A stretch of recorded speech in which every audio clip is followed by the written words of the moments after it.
Kaveri news நேயர்களுக்கு இனிய இரவு வணக்கம். ஒரு மணியில் இந்த நாள் வழங்குவதற்காக அருள் வளன் அரசு. முதலில் தலைப்புச் செய்திகள். இலங்கை சிறையில் இருந்து மீனவர்களை விடுவிக்க எடுத்த நடவடிக்கைக்கு நன்றி. பிரதமர் மோடிக்கு முதலமைச்சர் பழனிசாமி கடிதம்.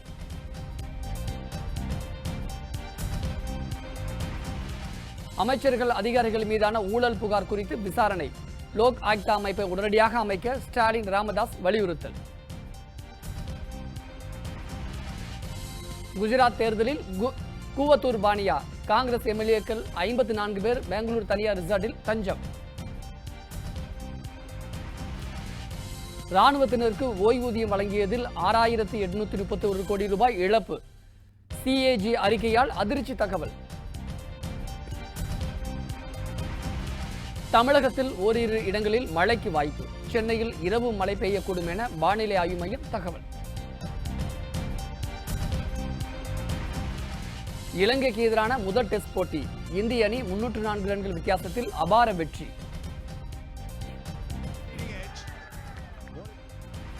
இனி விரிவான செய்திகள். இலங்கை சிறையிலிருந்து தமிழக மீனவர்களை விடுதலை செய்ய நடவடிக்கை எடுத்ததற்கு பிரதமர் மோடிக்கு முதலமைச்சர் பழனிசாமி நன்றி தெரிவித்துள்ளார். பிரதமர் மோடிக்கு முதலமைச்சர் பழனிசாமி எழுதியுள்ள கடிதத்தில் இலங்கை சிறையில் இருந்து 75 தமிழக மீனவர்களையும் 42 படகுகளையும் விடுவிக்க நடவடிக்கை எடுத்ததற்கு நன்றி தெரிவிப்பதாக குறிப்பிட்டுள்ளார். மேலும் இலங்கை வசம் உள்ள 177 படகுகளை விடுவிக்க நடவடிக்கை எடுக்க வேண்டும் என்றும் அவர் கேட்டுக்கொண்டுள்ளார். வெளியுறவுத்துறை மூலம் இலங்கையுடன் தொடர்பு கொண்டு தமிழக மீனவர்கள் பிரச்சனையில் தீர்வு காண வேண்டும் என்று பிரதமருக்கு எழுதியுள்ள கடிதத்தில் முதலமைச்சர் பழனிசாமி கேட்டுக்கொண்டுள்ளார்.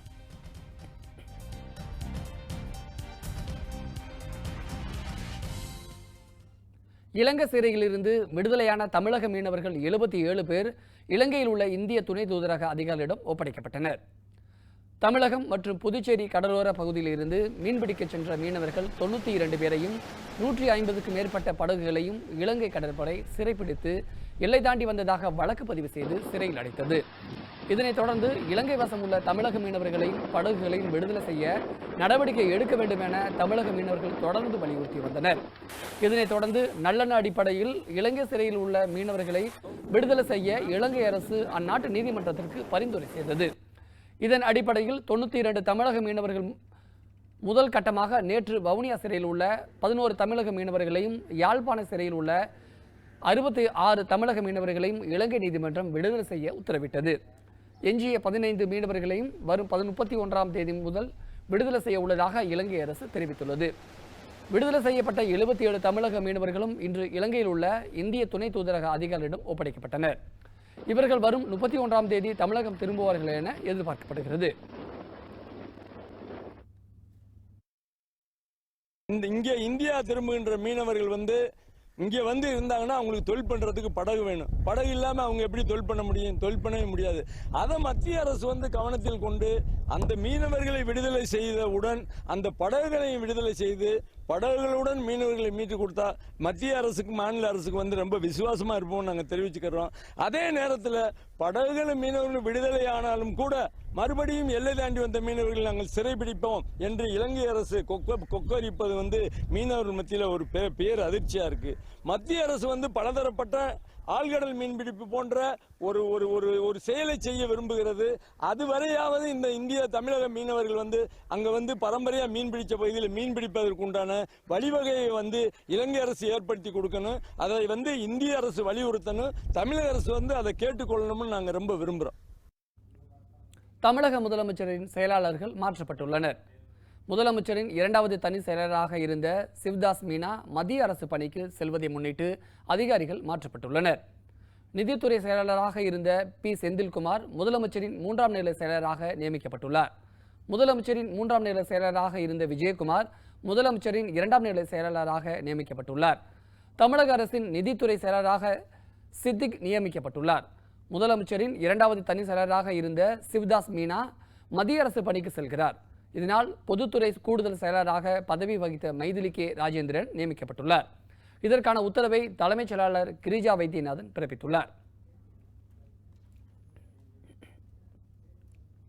தமிழகத்தில் லோக் ஆயுக்தா அமைக்காவிட்டால் திமுக சார்பில் வழக்கு தொடரப்படும் என அக்கட்சியின் செயல் தலைவர் மு.க. ஸ்டாலின் தெரிவித்துள்ளார்.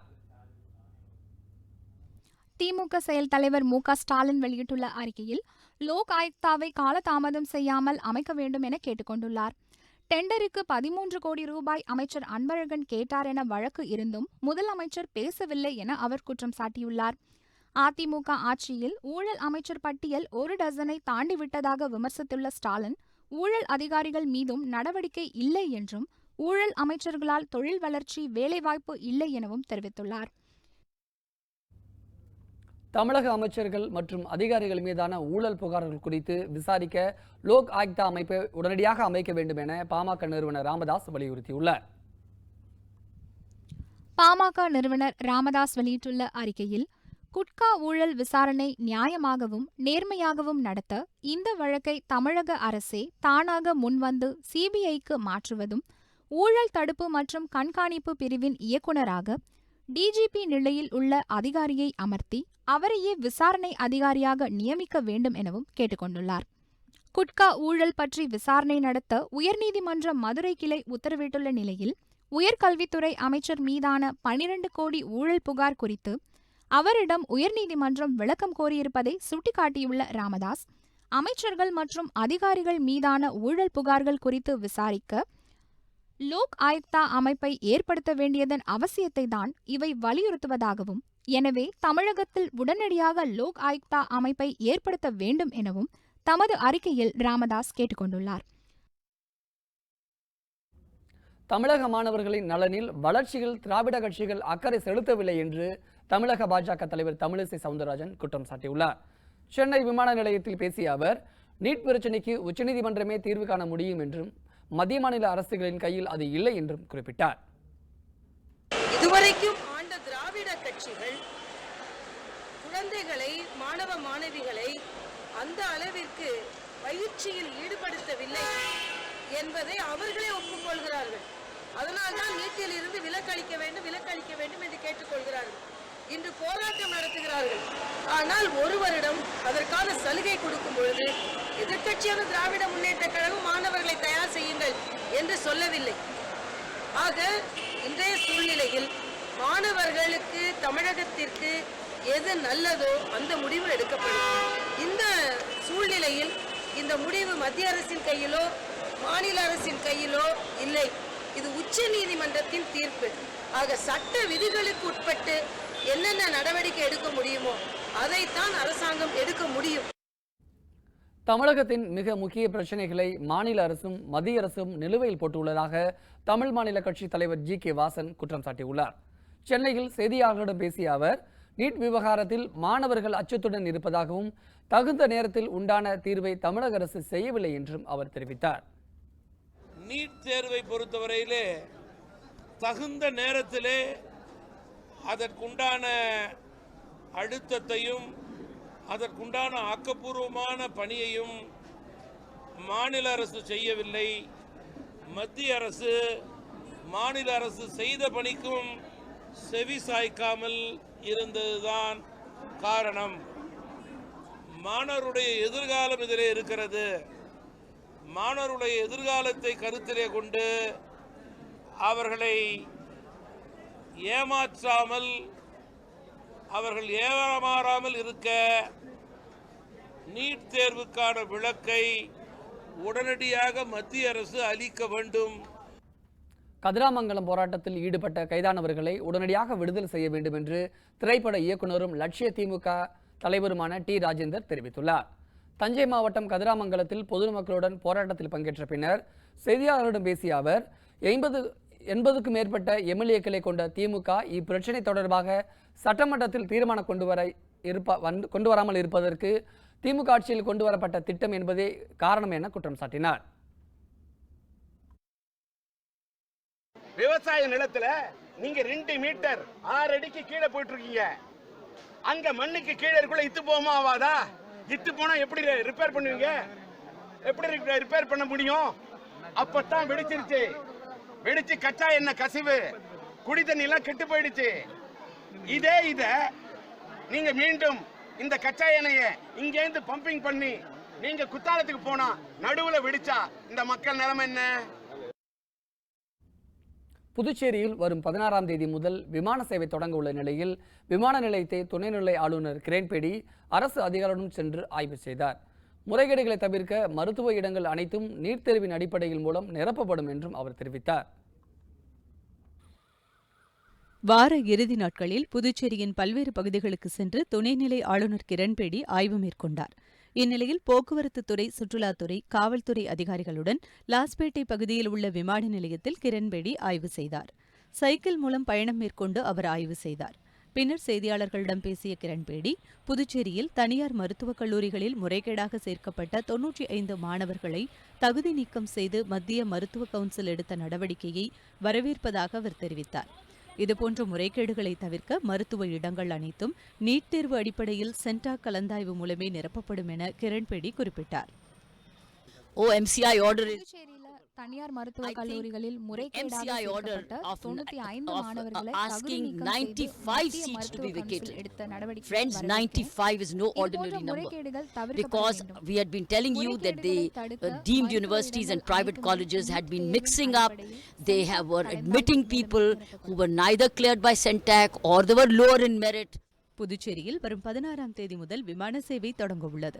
இதனால் விமான நிலையத்தில் செய்யப்பட்டுள்ள ஏற்பாடுகள் பற்றியும், வாகன நிறுத்தம், பயணிகள் இருக்கை, போக்குவரத்து மற்றும் தூய்மை குறித்து அந்தந்த துறை அதிகாரிகளுடன் கிரண்பேடி ஆலோசனை நடத்தினார். விமான பயணிகளின் வசதிக்காக புதுச்சேரி விமான நிலையத்தில் ப்ரீபெய்டு ஆட்டோ சேவை தொடங்கப்படும் என்றார். மத்திய பாஜக ஆட்சியில் புதுச்சேரி மாநிலத்தின் உரிமையை போராடி பெற வேண்டிய சூழ்நிலை உள்ளதாக முதலமைச்சர் நாராயணசாமி குற்றம் சாட்டியுள்ளார். புதுச்சேரி மாநில மறைந்த முன்னாள் முதலமைச்சர் எதுவார் குபேரின் பிறந்தநாள் விழா காங்கிரஸ் கட்சி அலுவலகத்தில் கொண்டாடப்பட்டது. விழாவில் பேசிய முதலமைச்சர் நாராயணசாமி, புதுச்சேரியின் வளர்ச்சிக்காக 1000 கோடி ரூபாய் சிறப்பு நிதியை மத்திய அரசிடமிருந்து பெறுவோம் என்றார். தங்களின் உரிமையை பறிக்க நினைத்தால் அதை போராடி வெற்றி பெறுவோம் என்றும் நாராயணசாமி தெரிவித்தார். புதுச்சேரி மாநிலம் வட மாநிலம் கிடையாது. புதுச்சேரி மாநிலத்தில் மக்களுடைய ஜனநாயக உரிமை இருக்கிறது. அந்த ஜனநாயக உரிமை யாராவது பறிக்க நினைச்சா கூட அதை எதிர்த்து போராடுகின்ற சக்தி எங்ககிட்ட இருக்குது. அதுக்காக நாங்க சலிச்சிட மாட்டோம். இந்த பதவியெல்லாம் எங்களுக்கு ஒண்ணு முக்கியம் இல்ல, கொள்கை முக்கியம். காங்கிரஸ் கட்சிக்கு கொள்கை தான் முக்கியம். குஜராத் தேர்தலை முன்வைத்து காங்கிரஸ் எம்எல்ஏக்கள் 54 பேர் பெங்களூரில் உள்ள தனியார் ரிசார்ட்டில் தங்க வைக்கப்பட்டுள்ளனர். இதனால் பெங்களூரு கூவத்தூர் ஆக மாறிப்போய் உள்ளதாக அரசியல் நோக்கர்கள் விமர்சனம் செய்துள்ளனர். குஜராத்தில் காலியாக உள்ள 3 மாநிலங்களவை எம்பி பதவிக்கு அடுத்த மாதம் 8ஆம் தேதி தேர்தல் நடைபெறுகிறது. இதில் மத்திய அமைச்சர் ஸ்மிருதி இரானி, பாஜக தேசிய தலைவர் அமித்ஷா, காங்கிரஸ் சார்பில் அஹ்மத் பட்டேல் என 3 பேர் போட்டியிடுகின்றனர். கடந்த சில தினங்களாக காங்கிரஸ் எம்எல்ஏக்கள் அடுத்தடுத்து பாஜக மாறி வருகின்றனர். இதனால் காங்கிரஸ் பலம் குறைந்து வருவதால் காங்கிரஸ் வேட்பாளர் அஹ்மத் பட்டேல் வெற்றிக்கு சிக்கல் ஏற்பட்டுள்ளது. வெற்றிக்கு 44 எம்எல்ஏக்கள் ஆதரவு தேவை என்ற நிலையில் ஏற்கனவே 6 காங்கிரஸ் எம்எல்ஏக்கள் பாஜக பக்கம் சென்றுவிட்டதால் மேலும் யாரும் செல்லாமல் இருப்பதற்காக கட்சியின் 44 எம்எல்ஏக்கள் நேற்று இரவோடு இரவாக பெங்களூரு அழைத்து செல்லப்பட்டுள்ளனர். அஹ்மத் பட்டேலை எதிர்த்து பாஜக சார்பில் களமிறக்கப்பட்டுள்ள பல்விந்தர் சிங் ராஜ்புத் காங்கிரசிலிருந்து விலகி பாஜகவில் இணைந்தார். இவரை வெற்றி பெற செய்ய காங்கிரஸ் எம்எல்ஏக்களிடம் குதிரை பேரம் நடத்திட பாஜக முயற்சிப்பதாக காங்கிரஸ் குற்றம் சாட்டியுள்ளது. இந்நிலையில் இன்று மேலும் 10 காங்கிரஸ் எம்எல்ஏக்கள் பெங்களூருக்கு அழைத்து செல்லப்பட்டுள்ளனர். மொத்தமுள்ள 57 எம்எல்ஏக்களில் 54 பேர் தற்போது பெங்களூரில் உள்ள தனியார் ரிசார்ட்டில் தங்க வைக்கப்பட்டுள்ளனர். பீகார் மாநிலத்தில் முதலமைச்சர் நிதிஷ்குமார் தலைமையிலான அமைச்சரவையில் இடம்பெற்றுள்ள அமைச்சர்கள் இன்று முறைப்படி பதவியேற்றுக் கொண்டனர். பீகாரில் பாஜக ஆதரவுடன் நிதிஷ்குமார் மீண்டும் ஆட்சி அமைத்துள்ள நிலையில் அவரது அமைச்சரவையில் இடம்பெற்றுள்ள அமைச்சர்கள் 27 பேருக்கு ஆளுநர் கேசரிநாத் திரிபாதி பதவி பிரமாணம் செய்து வைத்தார். இதில் ஐக்கிய ஜனதா தளம் சார்பாக 14 பேரும், பாஜக சார்பில் 12 பேரும், எல்ஜேபி கட்சியை சேர்ந்த ஒருவரும் அமைச்சர்களாக பதவியேற்றுக் கொண்டனர். பிரபல நடிகை கடத்தல் வழக்கில் கைது செய்யப்பட்டு சிறையில் உள்ள நடிகர் திலீப் மீது நில அபகரிப்பு புகார் செய்வதாக புதிய புகார் அளிக்கப்பட்டுள்ளது. அந்த புகார் குறித்து விசாரித்த அறிக்கை அளிக்க திருச்சூர் நீதிமன்றம் உத்தரவிட்டுள்ளது. 17ஆம் தேதி கேரள மாநிலம் கொச்சியிலிருந்து காரில் சென்று கொண்டிருந்த பிரபல நடிகையை மர்ம கும்பல் வழிமறித்து கடத்தியது. காரில் அவருக்கு பாலியல் தொல்லை கொடுக்கப்பட்ட சம்பவம் திரையுலகத்தை அதிர்ச்சியடைய செய்தது. போலீசார் விசாரணையில் பல்சர் சுனில் உட்பட 6 பேர் கைது செய்யப்பட்டனர். சுனில் அளித்த தகவலை அடுத்து நடிகர் திலீப்பிடம் விசாரணை நடத்தப்பட்டு பின்னர் அவர் கைது செய்யப்பட்டு சிறையில் அடைக்கப்பட்டுள்ளார். இந்நிலையில் சிறையில் உள்ள நடிகர் திலீப் மீது நில அபகரிப்பு புகார் தெரிவிக்கப்பட்டுள்ளது. கேரளாவின் சாலக்குடியில் உள்ள திலீப்பின் டி சினிமாஸ் நிறுவன கட்டிடம் ஆக்கிரமித்து கட்டப்பட்டுள்ளதாக தெரிவிக்கப்பட்டுள்ளது. நடிகர் திலீப் நில ஆக்கிரமிப்பில் ஈடுபட்டாரா என வருவாய்த்துறை அதிகாரிகள் ஆய்வு செய்து வரும் செப்டம்பர் 13ஆம் தேதிக்குள் அறிக்கை அளிக்க திருச்சூர் நீதிமன்றம் ஆணை பிறப்பித்துள்ளது. இலங்கைக்கு எதிரான முதல் டெஸ்ட் போட்டியில் இந்திய அணி 304 ரன்கள் வித்தியாசத்தில் அபார வெற்றி பெற்றது. காலை மைதானத்தில் நடைபெற்ற முதல் டெஸ்ட் போட்டியில் டாஸ் வென்ற முதலில் பேட்டிங் செய்த இந்திய அணியில் தொடக்க வீரர்களான தவான், புஜரா சதம் அடித்து அசைத்தனர். இதனால் இந்திய அணி முதல் இன்னிங்ஸில் 600 ரன்கள் குவித்தது. இதனையடுத்து முதல் இன்னிங்ஸை தொடங்கிய இலங்கை அணி 291 ரன்களுக்குள் சுரண்டது. பின்னர் இரண்டாவது இன்னிங்ஸை தொடங்கிய இந்திய அணியில் கோலி சதம் அடித்து அசத்தினார். 3 விக்கெட் இழப்பிற்கு இந்தியா 240 ரன்கள் எடுத்திருந்த போது டிக்ளேர் செய்தது. இதன் மூலம் 550 ரன்கள் எடுத்தால் வெற்றி என்ற இலக்கை நோக்கி இலங்கை அணி களமிறங்கியது. பின்னர் இரண்டாவது இன்னிங்ஸை தொடங்கிய இலங்கை அணியில் தொடக்க வீரர் கருணாகரன் 97 ரன்கள் அடித்தார். இருப்பினும் மற்ற வீரர்கள் இந்திய அணியின் நேர்த்தியான பந்துவீச்சால் அடுத்தடுத்து விக்கெட்டுகளை பறிகொடுத்தனர். இதனால் 245 ரன்களுக்குள் இலங்கை அணி சுரண்டது. முடிவில் 304 ரன்கள் வித்தியாசத்தில் அபார வெற்றி பெற்ற இந்திய அணி 1-0 என்று தொடரில் முன்னிலை வைக்கிறது.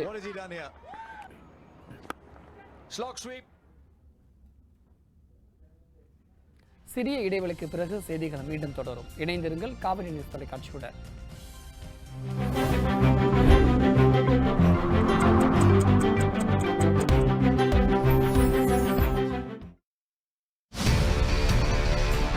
இந்த நொடி வரையிலான இன்றியமையாத செய்திகள்.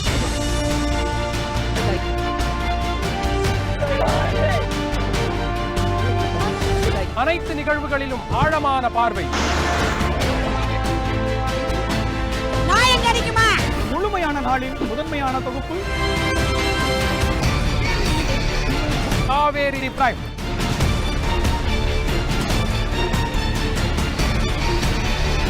நாள்தோறும் இரவு 7 மணிக்கு காண தவறாதீர்கள். ஏன் நீங்க விவசாய பிரச்சனை இவ்வளவு ஆக்ரோஷமா இருக்கீங்க? இல்ல, நான் அடிப்படையில நான் விவசாயி. பிரதமரை அசிங்கப்படுத்தணுங்கிற தவிர அந்த 30-40 பேருக்கு வேற குறிக்கோளே கிடையாது. முதலமைச்சர் யாருங்க? பொதுமக்களோட வேலைக்காரன் தான் முதலமைச்சர். அது மனசுல முதல்ல ஏத்துக்கணும். What is the real issue behind this entire real issue is that it's an administrative official bungling. ஜெயலலிதாவுக்கு ஓட்டு போட்டு கொண்டாந்ததே பெருசு. அப்புறம் ஜெயலலிதா அண்ணன் மக, தம்பி மக, தங்கச்சி மகளுக்கெல்லாம் ஓட்டு போடணும்னு தமிழ்நாட்டு மக்களுக்கு எழுதியா இருக்கு. And if you understand the politics of Delhi, people who run Delhi, they run the country. Jayalalithaa என்றால் ஒரு நியாயம், ஜெயலலிதா இல்லை என்றால் ஒரு நியாயம். இந்த மண்ணுக்கு மக்களுக்கும் விடுதலை என்பது திமுக அதிமுக பெற விடுதலை தான். ரஜினிகாந்த் தமிழ்நாட்டை ஆளக்கூடாது என்று நாம் சொன்னார். அவர் இந்தியாவை ஆளுவதற்கு கூட வழிவகையை ஏற்படுத்தி கொடுப்பார்கள்.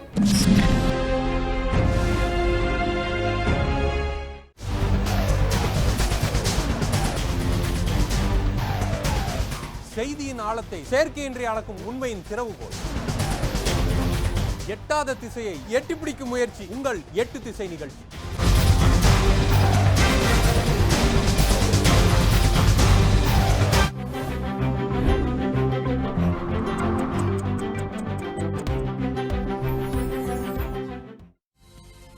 செய்திகள் தொடர்கின்றன. லோக் அதாலத் மூலம் அதிக வழக்குகளை முடித்து வைத்து தமிழகம் முதன்மை மாநிலமாக திகழ்வதாக உயர்நீதிமன்ற தலைமை நீதிபதி இந்திரா பானர்ஜி தெரிவித்துள்ளார்.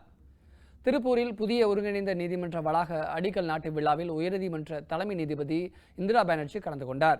இதனையடுத்து விழாவில் பேசிய இந்திரா பானர்ஜி, இந்தியாவிலேயே லோக் அதாலத் மூலம் 1,60,000 மேற்பட்ட வழக்குகள் தீர்க்கப்பட்டுள்ளதால் தமிழகம் இந்தியாவிலேயே முதன்மையாக திகழ்வதாக குறிப்பிட்டார். மேலும் திருப்பூர் மாவட்டத்தில் 5 வருடத்திற்கு மேலாக நிலுவையில் உள்ள சுமார் 5,000 மேற்பட்ட வழக்குகள் உள்ள நிலையில் அவற்றை 2018 மார்ச் 31ஆம் தேதிக்குள் முடிக்க இலக்கு நிர்ணயித்து செயல்பட வேண்டும் எனவும் குறிப்பிட்டார். செம்பரம்பாக்கம் ஏரியில் இருந்து சென்னைக்கு மீண்டும் குடிநீர் விநியோகம் தொடங்கியுள்ளது. கடும் வறட்சி காரணமாக கடந்த மாதம் 16ஆம் தேதி செம்பரம்பாக்கம் ஏரியிலிருந்து குடிநீர் எடுப்பதை சென்னை குடிநீர் வாரியம் நிறுத்தியது. இந்த நிலையில் சென்னையின் குடிநீர் தட்டுப்பாட்டை போக்க 43 நாட்களுக்கு பிறகு மீண்டும் தண்ணீர் எடுக்க தொடங்கியுள்ளது. செம்பரம்பாக்கம் ஏரியின் மொத்த கொள்ளளவான 3645 பில்லியன் கன அடி நீரில் தற்போது 87 பில்லியன் கன அடி நீர் இருப்பது உள்ளது. இதனால் செம்பரம்பாக்கம் ஏரியிலிருந்து ஸ்ரீபெரும்புதூர் சிப்காட் தொழில் பூங்காவிற்கு 5 கன அடியும் சென்னைக்கு 8 கன அடி குடிநீரும் கொண்டு செல்லப்படுகிறது.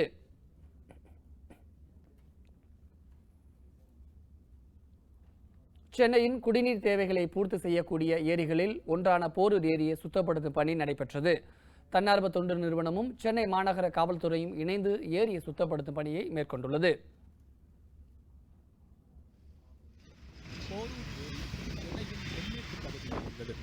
இது உள்ளூர் வழக்கில் ரெட்டேரி என்று அழைக்கப்படுகிறது. சென்னைக்கு குடிநீர் வழங்கும் ஏரிகளுள் போரூர் ஏரி குறிப்பிடத்தக்கது. இது செம்பரம்பாக்கம் ஏரியின் நீர்பிடிப்பு பகுதிகளுள் ஒன்று. ஏரியின் தூய்மையை கருதி கடந்த 1995ஆம் ஆண்டிலிருந்து குளிப்பது, துவைப்பது போன்றவற்றுக்கு போரூர் ஏரியில் தடை செய்யப்பட்டுள்ளது. மற்ற ஏரிகளுடன் ஒப்பிடும்போது போரூர் ஏரியிலிருந்து பெறப்படும் நீர் அதிக அளவில் குடிநீருக்கு பயன்படுத்தப்படுகிறது. இப்படி குடிநீருக்கு பயன்படுத்தப்பட்டு வந்த போரூர் ஏரி சுத்தப்படுத்தப்படாமல் இருப்பதாக பொதுமக்கள் தெரிவித்தனர். இதையடுத்து ஏரியை தூய்மைப்படுத்தும் பணியில் இறங்கியது தன்னார்வ தொண்டு நிறுவனமான ரோட்டரி கிளப். சுத்தப்படுத்தும் பணியை முதலாவதாக போரூர் ஏரியிலிருந்து துவங்கியுள்ளதாகவும் வரும் காலங்களில் சென்னையை சுற்றிய மற்ற ஏரிகளையும் சுத்தம் செய்யும் பணியில் ஈடுபட உள்ளதாகவும் கூறுகிறார் ரோட்டரி கிளப் கவர்னர் சீனிவாசன். முக்கியமாக மனிதர்களின் வாழ்வாதாரம் நீர்நிலைகள். அந்த நீர்நிலைகளை சுத்தமாக வைத்திருக்கப்பட்டு அரசாங்கத்தின் பணிகளை அரசாங்கத்தோடு நாங்களும் தோல் கொடுத்து செய்ய வேண்டும் என்ற நோக்கத்தோடு அந்த முதல் கட்டமாக இந்த போரூர் ஏரியை சுத்தம் செய்திருக்கிறோம். சுத்தம் செய்வதோடு நிறுத்தாமல் இந்த பகுதி மக்களுக்கு ஏரிகளின் சுத்தத்தை பற்றி ஒரு விழிப்புணர்வை ஏற்படுத்தி அவர்களுக்கு மருத்துவ முகாம் மற்றும் மேலும் பல வசதிகளை ரோட்டரி சங்கங்கள் செய்ய இந்த வருடம் முனைந்துள்ளோம். கண்டிப்பாக அரசாங்கத்தோடு நாங்களும் ரோட்டரி சங்கங்கள் இணைந்து நீர்நிலை ஆதாரங்களை தூய்மையாக வைத்துக் கொண்டு எல்லா வகையிலும் முயற்சி செய்வோம். போரூர் ஏரியை தூய்மைப்படுத்த சென்னை பெருநகர காவல்துறையுடன் இணைந்து களத்தில் இறங்கியது ரோட்டரி கிளப். இதில் வெவ்வேறு இடங்களில் இருக்கக்கூடிய ரோட்டரி கிளப் உறுப்பினர்கள் சுமார் 500க்கும் மேற்பட்டவர்கள் ஏரியை தூய்மைப்படுத்தும் பணியில் ஈடுபட்டனர். ரோட்டரி கிளப் ஆஃப் மெட்ராஸ் பல்லவா ஏற்பாடு செய்த இந்த ஏரி க்ளீன் பண்ணுற இதில் எங்கள் பாய்ஸ் கிளப் நண்பர்கள்லாம் நாங்கள் பங்கேற்றிருக்கோம். பாய்ஸ் கிளப் ஆஃப் அரும்பாக்கம் பங்கேற்றிருக்கிறோம். இது ஒரு நல்ல நிகழ்ச்சின்னு சொல்ல முடியாது. இந்த ஏரி க்ளீன் பண்ணுறது, இந்த பிளாஸ்டிக்லாம் இந்த ஏரியை சுற்றி இருக்கிறதால தான் தண்ணிலாம் அதிகமாக தங்க மாட்டுது. அது பிளாஸ்டிக் மேலே இருக்கிறதால எவாப்ரேட் ஆகி போயிடும். அதனால் இதை சுற்றி க்ளீன் பண்ணி வச்சா இப்போ நமக்கு அதிகமாக மழையே பெய்ய மாட்டுது. கொஞ்சம் மழை தான் பெய்யுது. அந்த மழைக்கு நம்ம கொஞ்சம் தண்ணியை சேவ் பண்ணலாம். போரூர் ஏரியை சுத்தம் செய்யும் பணிகள் மக்களோடு மக்களாக இணைந்து செயல்பட்டது மகிழ்ச்சி அளிப்பதாக சென்னை மாநகர காவல் ஆணையர் AK விஸ்வநாதன் தெரிவித்தார். சென்னை மாநகர காவல்துறையினர், இங்கு ரோட்டரி கிளப் உறுப்பினர்கள், ரோட்ராக்ட் அமைப்பில் இருக்கும் மாணவர்கள், அரும்பாக்கம் பாய்ஸ் கிளப் மாணவர்கள், காவல்துறையினர் மற்றும் இந்த பகுதி பொதுமக்கள் அனைவரும் சேர்ந்து இந்த போரூர் ஏரி சுற்றுப்புறத்தில் உள்ள பிளாஸ்டிக் மற்றும் இதர கழிவுகளை அகற்றி சுத்தம் செய்யும் பணியில் ஈடுபட்டிருக்கிறோம். போரூர் ஏரியை தூய்மை செய்யும் பணியில் ஈடுபட்ட அனைவருக்கும் முறையான பாதுகாப்பு கையுறைகள் மற்றும் முகமூடிகள் என அனைத்தும் கொடுக்கப்பட்டன. சென்னையின் குடிநீர் ஆதாரமாக விளங்கக்கூடிய இந்த ஏரிகளை சுத்தம் செய்யும் பணியில் சென்னை பெருநகர காவல்துறையும் அதேபோல தனியார் தொண்டு நிறுவனமான ரோட்டரி கிளப்பும் இணைந்து செயல்பட்டு வருகிறது. அதாவது இவர்களுடைய கோரிக்கையாக வரும் காலங்களில் இந்த நீர்நிலை பகுதிகளில் பொதுமக்கள் குப்பைகளை போட வேண்டாம் என்றும் அதேபோல இந்த பகுதியில் சுத்தம் செய்யும் பணியில் பொதுமக்கள் தானாக முன்வர வேண்டும் என்பதே இவர்களுடைய கோரிக்கையாக உள்ளது. ஒளிப்பதிவாளர் சுரேஷுடன் தாமோதரன், காவேரி நியூஸ். தாமிரபரணி ஆற்றில் ஸ்ரீவைகுண்டம் அணைக்கட்டில் இருந்து 30 கிலோமீட்டர் தூரத்திற்கு பரவி உள்ள கருவேல மரங்களால் நீராதாரமும் ஆற்றின் வளமும் அழியும் நிலை உள்ளதாக அப்பகுதி மக்கள் தெரிவித்துள்ளனர். இதில் மாவட்ட நிர்வாகம் உடனடியாக தலையிட்டு கருவேல மரங்களை அகற்ற நடவடிக்கை எடுக்க வேண்டும் என்று கோரிக்கை விடுத்துள்ளனர்.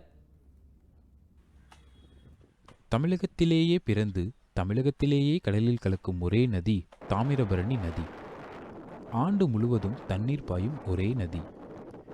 தூத்துக்குடி, திருநெல்வேலி மற்றும் விருதுநகர் மாவட்டம் என 3 மாவட்டங்களின் குடிநீர் ஆதாரமாக விளங்குவது தாமிரபரணி. ஆனால் தாமிரபரணியின் தற்போதைய நிலை பரிதாபத்திற்கு உரியதாக உள்ளது என்கின்றனர் தூத்துக்குடி மற்றும் நெல்லை மாவட்ட மக்கள். நெல்லை மாவட்டம் பாபநாசத்தின் மலைப்பகுதியில் உற்பத்தியாகும் தாமிரபரணி தூத்துக்குடி மாவட்டம் புன்னக்காயலில் கடலில் கலக்கிறது.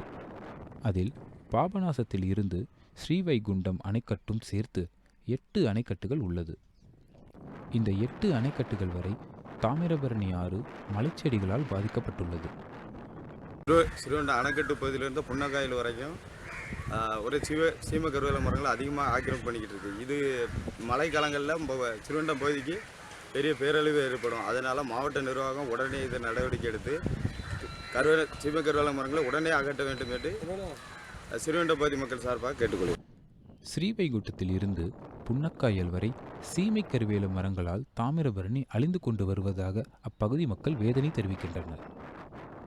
ஸ்ரீவைகுண்டம் அணைக்கட்டில் இருந்து கண்ணீற்று எட்டும் தூரம் வரை சீமை கருவேல மரங்கள் ஆக்கிரமித்து உள்ளதாகவும் இது குறித்து இப்பகுதி மக்கள் பலமுறை மாவட்ட நிர்வாகத்திடம் கோரிக்கை வைத்தும் அரசும் மாவட்ட நிர்வாகமும் செவிசாய்க்கவில்லை என்கின்றனர் அப்பகுதியினர். ஸ்ரீவைகுண்டம் அணைக்கட்டிலிருந்து புன்னக்காயல் வரைக்கும் சீம கருவேல மரங்கள் ஆக்கிரமிப்பு மிக அதிகமாக இருக்கிறது. வெள்ள காலங்களில் இந்த ஆக்கிரமிப்பினால் ஒரு பேரழிவு ஏற்பட வாய்ப்பு உள்ளது. அதனால் மாவட்ட நிர்வாகம் இதனை தூத்துக்குடி மாவட்ட நிர்வாகம் இது உடனே போர்க்கால அடிப்படையில் சீம கருவேல அகற்றி இந்த பகுதியில் ஏற்படும் பேரழிவிலிருந்து பொதுமக்களை காப்பாற்றும்படி ஸ்ரீவைகுண்டம் ஊர் பொதுமக்கள் சார்பாக கேட்டுக்கொள்கிறேன். 1992 தாமிரபரணியில் வெள்ளம் வந்தது போன்று தற்போது அதற்கான சூழல் ஏற்பட்டால் தாமிரபரணி ஆற்றில் மற்றும் கரையோரம் உள்ள சீமை கருவேல மரங்களால் கரையை தாண்டி வெள்ளம் வந்து தாமிரபரணி ஆற்றின் கரையோரம் உள்ள ஊர்களை அழிக்கும் நிலை உருவாக வாய்ப்புள்ளதாக அப்பகுதி மக்கள் கூறுகின்றனர். எனவே மாவட்ட நிர்வாகமும் தமிழக அரசும் ஆற்றில் உள்ள கருவேல மரங்களை அகற்ற உரிய நடவடிக்கை எடுக்க வேண்டும் என்று தாமிரபரணி கரையோர பகுதி மக்கள் கோரிக்கை விடுத்துள்ளனர். தமிழ்நாடு உடற்கல்வி ஆசிரியர்கள் மற்றும் உடற்கல்வி இயக்குநர் சங்கம் சார்பில் சென்னையில் உண்ணாவிரத கவன ஈர்ப்பு போராட்டம் நடைபெற்றது. 6வது ஊதிய முரண்பாடுகளை நீக்கி 7வது ஊதிய திட்டத்தையும் பழைய ஓய்வூதிய திட்டத்தையும் அமல்படுத்த வேண்டும் உள்ளிட்ட கோரிக்கைகள் வலியுறுத்தப்பட்டது. 6வது ஊதிய முரண்பாடுகளை நீக்கி 7வது ஊதிய திட்டத்தையும் பழைய ஓய்வூதியத்தையும் அமல்படுத்த வேண்டும், உடற்கல்வி ஆசிரியர்களை பட்டதாரியாளர்களாக தரம் உயர்த்த வேண்டும் உள்ளிட்ட 10 அம்ச கோரிக்கைகளை வலியுறுத்தி உண்ணாவிரத கவன ஈர்ப்பு போராட்டம் நடைபெற்றது. சென்னை வள்ளுவர் கோட்டத்தில் நடைபெற்ற உண்ணாவிரத போராட்டத்தில் தமிழகம் முழுவதிலும் இருந்து ஏராளமான உடற்கல்வி ஆசிரியர்கள் கலந்து கொண்டனர். இடைநிலை ஆசிரியராக இருக்கின்ற உடற்கல்வி ஆசிரியர்களை பட்டதாரி உடற்கல்வி ஆசிரியர் மாற்ற வேண்டும். அனைத்து மேல்நிலை பள்ளியிலும் உடற்கல்வி இயக்குனர் நிலை உருவாக்க வேண்டும். உடற்கல்வி துறைக்கென்று தனி இணை இயக்குனர் பதவி உருவாக்க வேண்டும். நிரந்தரமான கல்வி மாவட்டம் தோறும் உடற்கல்வி ஆய்வாளர்களை பணியமர்த்த வேண்டும். அதேபோல் மாணவர்களுக்கு உடற்கல்வி பாட புத்தகங்கள் விலையில்லா பாட புத்தகங்கள் உடனடியாக வழங்க வேண்டும். தங்கள் கோரிக்கைகளை வலியுறுத்தி தமிழக அரசின் கவனத்தை ஈர்க்கும் விதமாக உடற்கல்வி ஆசிரியர்கள் முழக்கங்களை எழுப்பினர். தமிழக அரசு தங்கள் கோரிக்கையை ஏற்க வேண்டும் என்றும் இதில் உரிய நடவடிக்கை எடுக்க வேண்டும் என்றும் போராட்டத்தில் ஈடுபட்டவர்கள் கேட்டுக்கொண்டனர். கோவில்பட்டியில் தீப்பெட்டி தொழிற்சாலையில் பயங்கர தீ விபத்து ஏற்பட்டது. இதில் பல லட்சம் ரூபாய் மதிப்பிலான பொருட்கள் மற்றும் இயந்திரங்கள் இருந்து சாம்பல் அடைந்தன. தூத்துக்குடி மாவட்டம் கோவில்பட்டி ராஜீவ் நகரில் செயல்பட்டு வந்த தீப்பெட்டி ஆலையின் ஒரு பகுதியில் இருந்து புகை வந்துள்ளது. இதனை கண்ட தொழிலாளர்கள் உடனடியாக வெளியேற்றப்பட்டனர். சிறிது நேரத்தில் தீ மளமளவென பிடித்து எரிய தொடங்கியதில் தீப்பெட்டி ஆலை முழுவதும் பரவியது. ஆலையில் இருந்த தீப்பெட்டி தயாரிக்கும் இயந்திரம் மற்றும் தீப்பெட்டி தயாரிக்கும் மூலப்பொருட்கள், மெழுகு ஆகியவை முற்றிலும் எரிந்து சேதமானது. தீ கொழுந்துவிட்டு எரிய துவங்கியதும் ஆலையின் மேற்கூரை இடிந்து விழுந்தது. தகவல் அறிந்து சம்பவ இடத்திற்கு விரைந்த தீயணைப்பு துறையினர் தீயை கட்டுக்குள் கொண்டு வந்தனர். இன்னைக்கு தேதியில் வேலைக்கு யாரும் உள்ள இல்லாதனால உயிர் சேதங்கள் எதுவும் இல்லை. ஆனால் பொருள் சேதங்கள் ஏற்பட்டிருக்கு. மற்றபடி இந்த ஏரியாவில் உள்ள பொதுமக்கள் பூரா இந்த தீ அணைக்கிறதுக்கு முழு ஒத்துழைப்பு கொடுத்தாங்க. எல்லா தரப்பினரும் நல்லா ஒத்துழைப்பு கொடுத்தாங்க. எல்லாம் உண்மையிலே இது இன்னைக்கு பெரிய உயிரிழப்பு இல்லாதது பாதுகாத்திருக்காங்க. ஆலையில் இருந்து வெளியேறிய புகை மண்டலத்தால் அப்பகுதியில் வசிக்கும் மக்களுக்கு மூச்சு திணறல் ஏற்படும் சூழல் ஏற்பட்டது. இதையடுத்து 108 வாகனம் வரவழைக்கப்பட்டு முன்னெச்சரிக்கை நடவடிக்கை எடுக்கப்பட்டது. சம்பவ இடத்தை கோவில்பட்டி வட்டாட்சியர் மற்றும் காவல்துறை உதவி கண்காணிப்பாளர் ஆகியோர் ஆய்வு செய்தனர். விபத்திற்கான காரணம் பற்றி போலீசார் விசாரணை மேற்கொண்டுள்ளனர். ஓசூர் அருகே மலை கிராமங்களில் சாரல் மழை பெய்ய தொடங்கியது. இதனால் ராகி மற்றும் வேர்க்கடலை விதைப்பு பணிகள் தீவிரமடைந்துள்ளது. கிருஷ்ணகிரி மாவட்டம் ஓசூர் அருகே உள்ள தொட்டமஞ்சு மற்றும் அதன் சுற்றுப்புற பகுதிகளில் லேசான சாரல் மழை பெய்துள்ளது. தொடர்ந்து மழைக்கான சூழல் இருப்பதாகவும் கூறப்படுகிறது. குறிப்பாக மலை கிராமமான தொட்டமஞ்சு, சிக்கமஞ்சு, சித்தப்பனூர், கப்பக்குழி, கேரட்டி, சிவலிங்கபுரம் உள்ளிட்ட கிராமங்களில் அவ்வப்போது பெய்யும் மழையால் கிராம மக்கள், விவசாயிகள் மகிழ்ச்சியடைந்துள்ளனர். இங்கு உழவு பணிகளும் விதைப்பு பணிகளும் துவங்கியுள்ளது. மலை கிராம மக்கள் ராகி மற்றும் வேர்க்கடலை சாகுபடிக்கு விதைப்பு பணிகளை மேற்கொண்டுள்ளனர். கடந்த சில மாதங்களாக தமிழகம் முழுவதும் கடும் வறட்சி நிலவி வந்தது. போதிய மழை இல்லாததால் மாநிலத்தின் பல்வேறு பகுதிகளில் குடிநீர் தட்டுப்பாடு ஏற்பட்டதுடன் கால்நடைகள் வளர்ப்பு, விவசாயம் போன்ற தொழில்களும் பாதிக்கப்பட்டது. ஓசூர் பகுதிகளிலும் வறட்சி ஏற்பட்டு விவசாயம் பாதிக்கப்பட்டது. இந்நிலையில் ஓசூர் மற்றும் அதன் சுற்றுப்புற பகுதிகளில் உள்ள மலை கிராமங்களில் அவ்வப்போது பெய்து வரும் சாரல் மழையால் மக்கள் மகிழ்ச்சியடைந்துள்ளனர். திருச்சி மாவட்டம் லால்குடியில் மலட்டாறு பாசன வாய்க்கால் ஆக்கிரமிப்பு மற்றும் தூர்வாராமல் இருப்பதால் விவசாயம் செய்ய முடியாத நிலை உள்ளதாக விவசாயிகள் குற்றம் சாட்டியுள்ளனர். கால்வாயில் கழிவுநீர் தேங்குவதால் சுகாதாரம் பாதிக்கப்பட்டு உள்ளதாகவும் நோய் பரவும் நிலை இருப்பதாகவும் புகார் தெரிவித்துள்ளனர். திருச்சி மாவட்டம் முக்கொம்பு மேலணையில் காவிரியாறு கொள்ளிடம் வடிகால் ஆறாகவும் மற்றும் புள்ளம்பாடி வாய்க்கால், பெருவள வாய்க்கால், ஐயன் வாய்க்கால் உள்ளிட்ட பல்வேறு பாசன வாய்க்கால்கள் பிரிந்து திருச்சி மாவட்டத்தில் உள்ள மண்ணச்சநல்லூர், லால்குடி சட்டப்பேரவை தொகுதியில் உள்ள விளைநிலங்களுக்கு பாசன வாய்க்கால்களாக செல்கின்றன. இந்த மலட்டாறு வாய்க்கால் லால்குடி அருகே டி வளவனூர் கிராமத்தில் உள்ள ஐயன் வாய்க்காலிலிருந்து வடிகால் வாய்க்காலாக இருந்து வருகிறது. தற்போது தனிநபர் உபயோகத்திற்கான பாலங்களும் வாய்க்கால் கரையை ஆக்கிரமித்து கடைகளும் கட்டிடங்களாக கட்டப்பட்டுள்ளதால் வாய்க்கால் தூர்வாரும் பணி தடைப்பட்டது. இதனால் பாசனம் பாதிக்கப்பட்டுள்ளதாக குற்றச்சாட்டு எழுந்துள்ளது. இந்த பாசன வாய்க்கால் மூலமாக அன்பில், அரியூர் வரை உள்ள ஆயிரக்கணக்கான விவசாயிகள் பாசனம் செய்து விவசாயம் செய்து வருகின்றார்கள். இது பல ஆண்டுகளாக தூர்வாரப்படாமலும் இதில் உள்ள கழிவு நீர் இதில் கலந்தும் மற்ற கடைவிக்காரர்களால் இதனுடைய கரைகள் ஆக்கிரமிப்பு செய்யப்பட்டும் இதில் பல பாலங்கள் 20க்கும் மேற்பட்ட பாலங்கள் உருவாகியும் அந்த உருவாக்கப்பட்ட பாலத்தை பற்றி நாங்கள் பொதுப்பணித்துறையிடமும் மாவட்ட ஆட்சித்தலைவரிடமும் வட்டாட்சியாளரும் பல முறை முறையிட்டும் அந்த பாலங்கள் ஏன் கட்டப்பட்டது என்கின்ற பதிலை கூற மறுக்கின்றார்கள். பல ஆண்டுகளாக வாய்க்கால் தூர்வாரப்படாததால் கழிவுநீர் தேங்குவதால் டெங்கு போன்ற காய்ச்சல் பரவும் அச்சம் நிலவுவதாக கூறுகின்றனர் அப்பகுதியினர். இந்த தண்ணீர் கழிவு நீர் தேங்கி நிற்பதால் நால்குடி பகுதியிலே டெங்கு காய்ச்சல் வருவதற்கு மிகவும் ஏதுவாக இருக்கின்றது என்பதையும் தெரிவித்து உடனடியாக நடவடிக்கை எடுக்க வேண்டும் என்று அரசை வலியுறுத்தி கேட்டுக்கொண்டு விவசாயத்தை காக்கவும் சுகாதாரத்தை காக்கவும் பாரம்பரியமான மலட்டாறு வாய்க்காலை உடனே தூர்வார வேண்டும் என அப்பகுதி மக்கள், விவசாயிகள் அரசுக்கு கோரிக்கை விடுத்துள்ளனர். இயற்கை மற்றும் புலிகள் பாதுகாப்பை அறிந்து கொள்ளும் வகையில் கூடலூர் மற்றும் உடுமலையில் பேரணி நிகழ்ச்சி நடைபெற்றது. இதில் ஏராளமான பள்ளி மாணவ மாணவிகள் கலந்து கொண்டனர். திருப்பூர் மாவட்டம் உடுமலை ஆனைமலை புலிகள் காப்பகத்தின் சார்பாக உலக புலிகள் தினம் கொண்டாடப்பட்டது. இயற்கை மற்றும் புலிகள் பாதுகாப்பை அறிந்து கொள்ளும் வகையில் பேரணியும் நடைபெற்றது. உடுமலை அமராவதி வனச்சரகங்கள் சார்பில் நடைபெற்ற பேரணியில் வனத்துறை அதிகாரிகள், பள்ளி மாணவர்கள் மற்றும் பொதுமக்கள் கலந்து கொண்டனர்.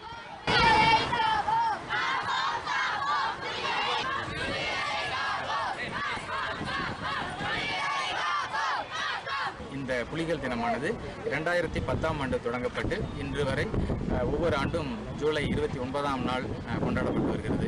இந்த புலிகள் இருப்பதனால், அதாவது வனங்களில் இயற்கையாக வாழ்வதனால் வனங்கள் பாதுகாக்கப்படுகின்றன.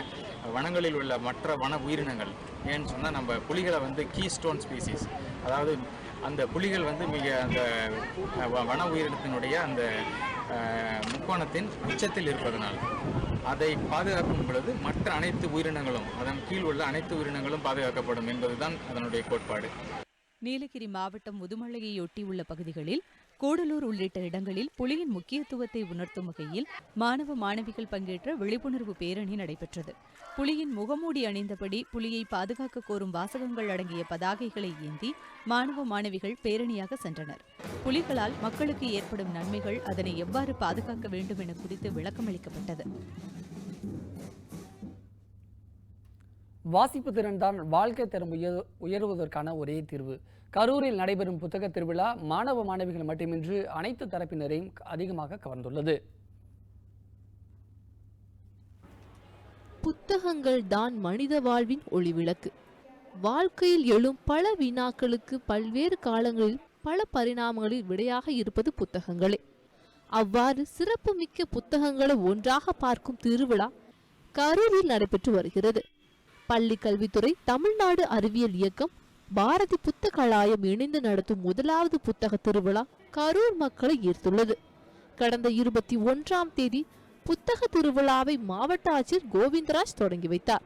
ஏராளமான அரங்குகளில் பல்வேறு தலைப்புகளில் பல லட்சம் புத்தகங்கள் வைக்கப்பட்டுள்ளன. கரூரில் நடக்கிறது ஃபர்ஸ்ட் டைம் இதுதான். இங்கே 2-3 கடைகளில் தான் நாங்கள் புக்ஸ் வாங்கி போயிருக்கோம். இப்போ வந்து இங்கே நிறைய புக்ஸ் இருக்கிறதுனால இதுவரை கிடைக்காத புக்ஸ் எல்லாம் கிடைக்குது. 10% 50% வரைக்கும் ஆஃபர் கொடுத்துருக்காங்க. நிறைய புக்ஸ் இருக்குது வெரைட்டிஸாக.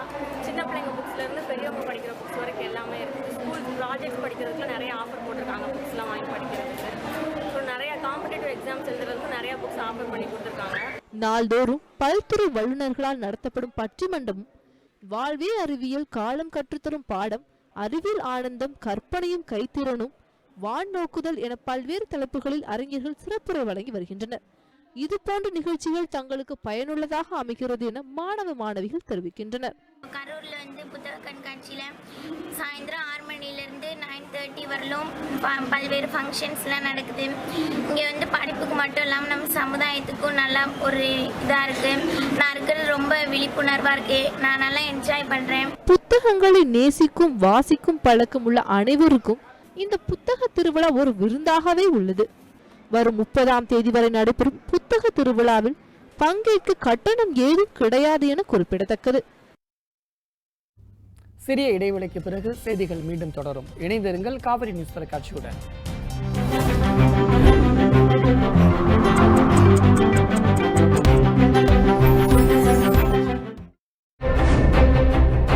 What is your assessment of Narayanaswamy government in Puducherry right now? You don't want to make any comment on it? Stalin அவர்களை பற்றிய உங்களுடைய மதிப்பீடு என்ன? அவர் நாளைய முதல்வராக வாய்ப்பு இருக்கிறதா தமிழ்நாடு? ஐயோ, தமிழ்நாட்டுக்கு அப்படி ஒரு துர்கதி வந்துட வேண்டாங்கிறது என்னோட வேண்டுகோள். தமிழக அரசு செயலிழந்து கிடக்கிறது, மத்திய அரசின் கட்டுப்பாட்டில் இருக்கிறது. எந்நேரம் நம்மை கலைத்து விடுவார்களோ என்கிற அச்சத்தோடு, பதற்றத்தோடு, பீதியோடு இருக்கிறது. ரஜினிகாந்த் வந்து அரசியலுக்கு வர வேண்டும் அப்படின்னு பலரும் கூப்பிட்டு இருக்காங்க. தலைவராக இருந்து மக்களுக்கு சேவை செய்யட்டும். முதல்வராக இருந்து நாங்கள் தான் இந்த நாட்டார். ரெட்டலையை யாருக்காவது மாற்றி கொடுக்க முடியுமா, இல்லை ரெட்டலையை ஃப்ரீஸ் பண்ண முடியுமா, அதன் மூலமாக ஆதிக்கம் செலுத்த முடியுமா எதிர்காலத்தில் அப்படின்னு பிஜேபி முயற்சிக்கிறது உண்மை. நீட் வந்து இது சமூக நீதிக்கு எதிரானது, கிராமப்புற மாணவர்களுக்கு எதிரானது, தமிழ்நாட்டுக்கு எதிரானது. கண்டிப்பாக எடுத்துடணும். அம்மாவனுடைய தலைமைங்கிறது ரஜினி ஸ்டைல், சின்னம்மா தலைமை என்பது கமலஹாசன் ஸ்டைல்.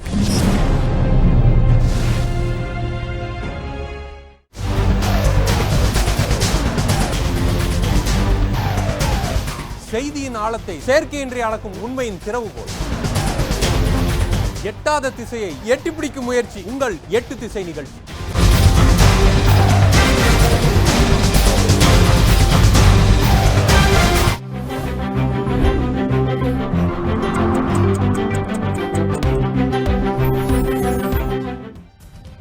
செய்திகள் தொடர்கின்றன. முன்னாள் இராணுவத்தினருக்கு ஓய்வூதியம் வழங்கியதில் இராணுவ அமைச்சகத்துக்கு 6,831 கோடி ரூபாய் இழப்பு ஏற்பட்டுள்ளதாக தலைமை கணக்கு தணிக்கை அதிகாரியின் அறிக்கையில் கூறப்பட்டுள்ளது. இராணுவ அமைச்சகம் குறித்து இந்திய தலைமை கணக்கு தணிக்கை அறிக்கை அண்மையில் மத்திய அரசிடம் தாக்கல் செய்யப்பட்டது. அதில் 2011ஆம் ஆண்டு ஏப்ரல் முதல் 2016ஆம் ஆண்டு மார்ச் வரை 5 ஆண்டுகளில் இராணுவ வீரர்களுக்கு ஓய்வூதியம் அளிக்கப்பட்டது தொடர்பாக கணக்காய்வு மேற்கொள்ளப்பட்டிருந்தது. இதில் ஓய்வூதியம் வழங்கப்பட்டதில் காணப்பட்ட குறைபாடுகள், முறைகேடுகள் குறித்து GAC இராணுவ அமைச்சகத்தின் மீது கடும் அதிருப்தி தெரிவித்திருந்தது. இந்திய இராணுவத்தில் பணியாற்றி ஓய்வு பெற்ற சுமார் 25 லட்சம் பேருக்கு ஆண்டுதோறும் இராணுவ அமைச்சகம் மூலம் 60,000 கோடி ரூபாய் ஓய்வூதியமாக வழங்கப்பட்டு வருகிறது. இந்த நிலையில் ஆய்வுக்காக ஒரு மாதத்தில் ஓய்வூதியம் பெற்றவர்களை எடுத்துக்கொண்டதில் 21,434 பேருக்கு அசல் ஓய்வூதிய தொகையை விட 106 கோடியே 17 லட்சம் ரூபாய் குறைவாக பணம் வழங்கப்பட்டிருப்பது தெரிய வந்தது. இது ஒட்டுமொத்தமாக 5 ஆண்டுகளுக்கு 228 கோடியே 85 லட்சம் ரூபாயாக இருக்க வாய்ப்புள்ளதாக கூறப்படுகின்றது. மாற்றியமைத்த ஓய்வூதிய விகிதத்தை பயன்படுத்தாதது, தவறான கணக்கீடு, மருத்துவ படியில் திருத்தம் செய்யாதது போன்றவை இதற்கான முக்கிய காரணம் என தெரிவிக்கப்பட்டுள்ளது. ஓய்வூதிய கணக்குகளில் காணப்படும் இதுபோன்ற பல்வேறு குளறுபடிகளால் ஒட்டுமொத்தமாக கடந்த 5 ஆண்டுகளில் 6,831 கோடியே 95 லட்சம் ரூபாய் இராணுவ அமைச்சகத்திற்கு இழப்பு ஏற்பட்டிருக்கலாம் என மதிப்பிடப்படுகிறது. ஓய்வூதியம் வழங்குவதற்கான அதிகாரம் எவ்வாறு பயன்படுத்தப்படுகிறது என்பதையும் தீவிரமாக கண்காணிக்க வேண்டும். இதில் உள்ள நடைமுறைகளை எளிமையாக்க வேண்டும் என்று தலைமை கணக்கு தணிக்கை அதிகாரியின் அறிக்கையில் பரிந்துரை செய்யப்பட்டுள்ளது. விடுதலை புலிகள் அமைப்பை பயங்கரவாதிகள் பட்டியலில் இருந்து நீக்கினாலும் அந்த இயக்கத்தின் சொத்துக்கள் மீதான தடை தொடரும் என ஐரோப்பிய யூனியன் அறிவித்துள்ளது. கடந்த 2009ஆம் ஆண்டுக்கு பிறகு எந்தவொரு பயங்கரவாத செயலிலும் ஈடுபடவில்லை போன்ற காரணங்களால் விடுதலை புலிகள் மீதான தடையையும் பயங்கரவாதிகள் பட்டியலில் இருந்து பெயரையும் ஐரோப்பிய யூனியன் நீதிமன்றம் அறிவித்தது. இறுதிக்கட்ட போரில் விடுதலை புலிகள் தோல்வியடைந்த பின்னரும் இலங்கையில் தொடர்ந்து பயங்கரவாத தாக்குதல்களில் ஈடுபடுவதற்கான நோக்கம் அந்த அமைப்புக்கு இருப்பதாக நம்புவதை ஐரோப்பிய யூனியன் விளக்க தவறிவிட்டதாக நீதிமன்றம் கூறியுள்ளது. எனவே 2011 முதல் 2015 வரையிலான விடுதலை புலிகள் இயக்கத்தின் சொத்துக்கள் முடங்குவதை ரத்து செய்வதை உறுதிப்படுத்துவதாக நீதிமன்றம் தெரிவித்தது. இதனால் அந்த உத்தரவு 2011 முதல் 2015 வரையிலான காலகட்டத்திற்கு மட்டுமே பொருந்தும் என ஐரோப்பிய யூனியன் நீதிமன்றம் கூறியுள்ளது. இந்த உத்தரவை மறு ஆய்வு செய்யக்கோரி வழக்கு தொடரப்பட்டால் அது கருத்தில் கொள்ளப்படும் என்றும், தற்போதைய நிலையில் விடுதலை புலிகள் இயக்கத்தின் சொத்துக்கள் முடக்கம் போன்ற கட்டுப்பாடுகள் அனைத்தும் தொடரும் என்றும் ஐரோப்பிய யூனியன் நீதிமன்றம் தெரிவித்துள்ளது. இலங்கை கடற்படையின் நடவடிக்கைகளை விரிவாக்கும் வகையில் இந்தியாவின் நிர்மாணிக்கப்பட்ட நவீன தொழில்நுட்ப ரோந்து கப்பல் கொழும்பு சென்றடைந்தது. கோவா கப்பல் கட்டும் நிறுவனத்தால் தீர்மானிக்கப்பட்ட முதலாவது தொழில்நுட்ப ஆழ்கடல் கண்காணிப்பு ரோந்து கப்பல் கொழும்பு துறைமுகத்தை சென்றடைந்தது. தொழில்நுட்ப ரோந்து கப்பலை இலங்கை கடற்படையினர் வரவேற்றனர். இந்நிகழ்ச்சியில் இலங்கையின் கடற்படை அதிகாரிகள், வீரர்கள் கலந்து கொண்டனர். நவீன போர்க்கப்பலான இக்கப்பல் இலங்கை கடற்படை வரலாற்றில் புதிதாக வாங்கப்பட்ட முதல் கப்பல் என்பது குறிப்பிடத்தக்கது. இந்த கப்பலை தயாரிப்பதற்கு சுமார் $66.55 மில்லியன் செலவாகியுள்ளதாக மதிப்பிடப்பட்டுள்ளது. 2014 பிப்ரவரி 17 இரு கப்பல்களின் கட்டமைப்புக்காக இந்தியா கோவா கப்பல் கட்டும் நிறுவனத்திடம் இலங்கை கடற்படை ஒப்பந்தம் செய்தது. கப்பல் கட்டுமான பணிகள் நிறைவடைந்து கடந்த ஆண்டு ஜூன் 10 வெள்ளோட்ட நிகழ்வு நடைபெற்றது. இதையடுத்து அதிநவீன தொழில்நுட்ப ரோந்து கப்பல் கடந்த 22 இலங்கையிடம் ஒப்படைக்கப்பட்டது. இலங்கை கடற்படைக்காக நிர்மாணிக்கப்படும் இரண்டாவது கப்பல் 2018 இலங்கை கடற்படையினரிடம் ஒப்படைக்கப்பட உள்ளது என்பது குறிப்பிடத்தக்கது. ஒட்டுமொத்த அமெரிக்காவையும் தங்களால் தாக்க முடியும் என்று வடகொரிய அதிபர் கிம் ஜாங் உன் பேச்சுக்கு ஐநா கடும் கண்டனம் தெரிவித்துள்ளது. வடகொரியாவின் இந்த செயல் கொரியா கடல் பகுதியில் மேலும் பரபரப்பான சூழலுக்கு வழிவகுக்கும் என ஐநா குறிப்பிட்டுள்ளது. இந்த மாதத்தில் 2வது முறையாக கண்டம் விட்டு கண்டம் பாயும் ஏவுகணை சோதனையை வெற்றிகரமாக நடத்தியுள்ளதாக வடகொரியா தெரிவித்துள்ளது. வடகொரிய கிழக்கு கடற்கரை பகுதியில் இந்த ஏவுகணை சோதனை நடந்ததாகவும், ஜப்பான் கடல் எல்லையில் சோதனை நடத்தப்பட்டதாகவும் தகவல்கள் வெளியாகியுள்ளது. இந்த சோதனை குறித்து பேசிய வடகொரிய அதிபர் கிம் ஜாங் உன், எந்த இடத்திலும் எந்த நேரத்திலும் ஏவும் வகையில் தங்களது ஏவுகணைகள் தயார் நிலையில் உள்ளதாகவும், அமெரிக்காவின் அனைத்து பகுதிகளையும் தங்களால் தாக்க முடியும் என்றும் குறிப்பிட்டுள்ளார். வடகொரிய அதிபரின் இந்த பேச்சுக்கு ஐநா பொதுச் செயலாளர் ஆண்டோனியா குட்ரஸ் கண்டனம் தெரிவித்துள்ளார். வடகொரியாவின் இந்த செயல் கொரியா கடல் பகுதியில் மேலும் பரபரப்பான சூழலுக்கு வழிவகுக்கும் என்று ஐநா குறிப்பிட்டுள்ளது. வடகொரியாவின் ஏவுகணை சோதனைகள் வெற்றி பெறவில்லை என்று அமெரிக்க அதிபர் டொனால்டு டிரம்ப் தெரிவித்துள்ளார். உலகத்தை அச்சுறுத்தியே வடகொரியா வாழப் பார்ப்பதாகவும், வடகொரியாவை கிம் பலவீனப்படுத்தி வருவதாகவும் அவர் குறிப்பிட்டுள்ளார். இதனிடையே வடகொரியாவின் ஏவுகணை சோதனைக்கு கண்டம் விட்டு கண்டம் பாய்ந்து தாக்கக்கூடியது என்று அமெரிக்கா, தென்கொரியா கூறினாலும் குறைந்த அளவிலான தூரம் சென்று தாக்கக்கூடிய சோதனையே என்று ரஷ்யா கூறியுள்ளது. இலங்கை அணிக்கு எதிரான முதல் டெஸ்டில் இந்திய கேப்டன் விராட் கோலி டெஸ்ட் அரங்கில் தனது 17வது சதத்தையும் கேப்டனாக தனது 10வது சதத்தையும் பூர்த்தி செய்தார். இதன் மூலம் முன்னாள் கேப்டன் அசாருதீன் சாதனையை அவர் முறியடித்துள்ளார். இலங்கை அணிக்கு எதிரான முதல் டெஸ்டின் 2வது இன்னிங்ஸில் இந்திய கேப்டன் விராட் கோலி சர்வதேச டெஸ்ட் அரங்கில் தனது 17வது சதத்தையும் கேப்டனாக 10வது சதத்தையும் பூர்த்தி செய்தார். இதன் மூலம் முன்னாள் கேப்டன் அசாருதீன் சாதனையை முறியடித்துள்ளார். இந்திய அணியின் டெஸ்ட் கேப்டனாக இருந்தபோது அதிக சதங்கள் அடித்த வீரர்கள் பட்டியலில் முன்னாள் கேப்டன் கவாஸ்கர் முதலிடத்தில் உள்ளார். இவர் 74 இன்னிங்ஸில் கேப்டனாக இருந்து 11 சதங்கள் விளாசியுள்ளார். இந்த பட்டியலில் தற்போதைய கேப்டன் விராட் கோலி 2வது இடத்தில் உள்ளார். இவர் 44 இன்னிங்ஸில் விளையாடி 10 சதங்கள் அடித்துள்ளார். முன்னாள் கேப்டன் எசாருதீன் 68 இன்னிங்ஸில் விளையாடி 9 சதம் அடித்து 3வது இடத்தில் உள்ளார். ஜாம்பவான் சச்சின் இந்திய அணியின் டெஸ்ட் கேப்டனாக 43 இன்னிங்ஸில் விளையாடி 7 சதங்கள் அடித்து 4வது இடத்தை பிடித்துள்ளார். இதற்கு முன்பு ஒரு கேப்டனாக சச்சினின் சாதனையை முறியடிப்பு செய்த கோலி தற்போது மற்றொரு கேப்டன் அசாருதீன் சாதனையையும் முறியடித்துள்ளார். கோலி தொடர்ந்து சிறப்பான ஆட்டத்தை வெளிப்படுத்தினால் இந்த தொடரிலேயே கவாஸ்கரின் சாதனையையும் முறியடிக்க அதிக வாய்ப்புள்ளதாக பார்க்கப்படுகிறது. புரோ கபடி லீக் தொடரின் 2வது நாளான இன்று 2 ஆட்டங்கள் நடைபெற உள்ளன. 12 அணிகளை உள்ளடக்கிய புரோ கபடி லீக் தொடர் நேற்று ஹைதராபாத்தில் தொடங்கியது. இதன் 2வது நாளான இன்று நடைபெறவுள்ள முதல் லீக் ஆட்டத்தில் ஜெய்ப்பூர் மற்றும் டெல்லி அணிகள் மோத உள்ளன. இந்த ஆட்டம் ஹைதராபாத்தில் நடைபெற உள்ளது. இரு அணிகளுக்கும் தொடரில் முதல் ஆட்டம் என்பதால் வெற்றியை பதிவு செய்யும் முனைப்பில் உள்ளது. மற்றொரு ஆட்டத்தில் தெலுங்கு டைட்டன்ஸ் அணி மற்றும் பாட்னா அணிகள் மோத உள்ளன. தெலுங்கு டைட்டன்ஸ் அணி நேற்றைய தொடக்க ஆட்டத்தில் தமிழ் தலைவாஸ் அணியை வீழ்த்தி வெற்றியுடன் தொடரை தொடங்கியது. ஆகையால் இன்றைய ஆட்டத்திலும் வெற்றி முனைப்பில் களம் காண உள்ளது.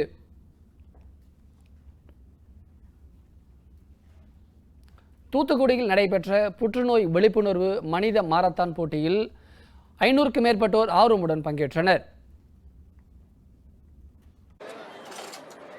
தூத்துக்குடி சுற்றுப்பகுதியில் மாசு ஏற்படுத்தும் ரசாயன தொழிற்சாலைகள் அதிகரித்து வருவதால் புற்றுநோயால் பொதுமக்கள் மிகவும் பாதிக்கப்பட்டு வருவதாக கூறப்படுகின்றது.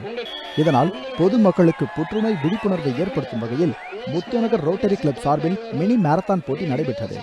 இந்த போட்டியில் தூத்துக்குடி, திருச்செந்தூர், ஆத்தூர், கோவில்பட்டி, ஒட்டப்பிடாரம் உள்ளிட்ட இடங்களில் உள்ள பள்ளி மற்றும் கல்லூரிகளில் இருந்து 500க்கும் மேற்பட்டவர்கள் கலந்து கொண்டனர்.